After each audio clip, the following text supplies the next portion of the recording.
Hello, ഇന്ന് ഞങ്ങളുടെ trip വർക്കലയിലോട്ടാണ്. പോണ വഴിക്ക് ഞങ്ങളൊരു കടയിൽ കയറി. അവിടെ നോൺ വെജ് ഒന്നും ഇല്ലായിരുന്നു, വെജ് മാത്രമേ ഉള്ളായിരുന്നു. അതൊക്കെ കഴിച്ച് കഴിഞ്ഞിട്ട് പിന്നെ ഞങ്ങൾ നേരെ വർക്കലയിലോട്ട് വിട്ടു. അവിടെ പോണ വഴിക്ക് കാപ്പിൽ ബീച്ച് ഉണ്ടായിരുന്നു, അവിടെ ഇങ്ങോട്ട് കയറി. അങ്ങനെ ഞങ്ങൾ കുറച്ച് നേരം അവിടെ നിൽക്കാമെന്നൊക്കെ വിചാരിച്ചു. പപ്പയുടെ കോപ്രായങ്ങളാണ് കാണുന്നത്. പിന്നെ ഞങ്ങൾ ഫോട്ടോസൊക്കെ എടുത്തുകൊണ്ടിരിക്കുകയാണ് കുറേശ്ശേക്ക്. എൻ്റെ കണ്ണാടി കണ്ടിട്ട് നിങ്ങളാരും ഇതാക്കണ്ട, ചരിഞ്ഞു പോയി. പിന്നെ ലച്ചു ആണ്ട് വായെന്ന് പറഞ്ഞ് അങ്ങോട്ട് നിൽപ്പുണ്ട്, കിച്ചു മാത്രം ഇങ്ങോട്ട് നിൽപ്പുണ്ട്. പിന്നെ ഞങ്ങൾ അവിടെ ഇവിടെയൊക്കെ നിന്ന് പാറയുടെ മണ്ടയിലൊക്കെ വലിഞ്ഞു പിടിച്ച് കയറി. അവിടെ നിന്ന് അങ്ങോട്ടും ഇങ്ങോട്ടുമൊക്കെ ഓടുന്ന ഫോട്ടോസാണ് നിങ്ങൾ കണ്ടുകൊണ്ടിരിക്കുന്നത്, വീഡിയോസ്. അപ്പോൾ ഞാൻ നോക്കിയപ്പോഴത്തേക്ക് ചേട്ടനാണെങ്കിൽ അവിടെ നിന്ന് ഓരോ ഫോട്ടോസ്. ചേട്ടൻ പറഞ്ഞു ഒന്നും കൂടെ പാറയിൽ കയറാൻ, നമുക്ക് എല്ലാവർക്കും കൂടെ ഫോട്ടോ എടുക്കാം. പിന്നെ ഫോൺ എത്ര സെറ്റ് ചെയ്ത് വെച്ചിട്ടും ഇല്ല, നമ്മൾ തന്നെ സ്വന്തമായിട്ട് എടുക്കണമല്ലോ. പിന്നെ ചേട്ടനും വന്നു, ഞങ്ങളെല്ലാവരും കൂടെ നിന്ന് ഓരോ ഫോട്ടോസും അതും ഇതൊക്കെ എടുത്ത്. പിന്നെ ലച്ചുവിൻ്റെയും കിച്ചുവിൻ്റെയും കുറേ കോപ്രായങ്ങളും കാര്യങ്ങളും അതിങ്ങനെ നടന്നുകൊണ്ടിരുന്നു.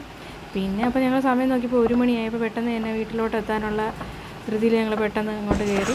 പിന്നെ വീണ്ടും നോക്കി, വീണ്ടും ഇതായി. പിന്നെ പെട്ടെന്ന് തന്നെ ഞങ്ങൾ വർക്കലയിലെത്തി. അവിടെ പിന്നെ കുട്ടീസ് എല്ലാവരും കൂടെ ചേർന്ന് അവരുടെ ഫോട്ടോസ് എടുത്ത്, ചേച്ചി അളിയൻസും പിന്നെ അളിയനും അച്ഛനുമായിട്ട് ഫോട്ടോഷോപ്പ്. പിന്നെ അവരുടെ ക്ലോസപ്പായിട്ടുള്ള ഫോട്ടോ ആണെന്നൊക്കെ പറഞ്ഞു. അങ്ങനെ പിന്നെ ഞാൻ ക്ലോസപ്പായിട്ടുള്ള ഫോട്ടോസൊക്കെ എടുത്തു കൊടുത്തു. അങ്ങനെ അതെല്ലാം കഴിഞ്ഞ് ഞങ്ങൾ ഊണെല്ലാം കഴിഞ്ഞ് വൈകുന്നേരം ആയപ്പോഴത്തേക്ക് അവിടെ നിന്ന് വിട്ടു നേരെ പത്തനംതിട്ടയ്ക്ക് നമ്മുടെ വീട്ടിലേക്ക് പോകും.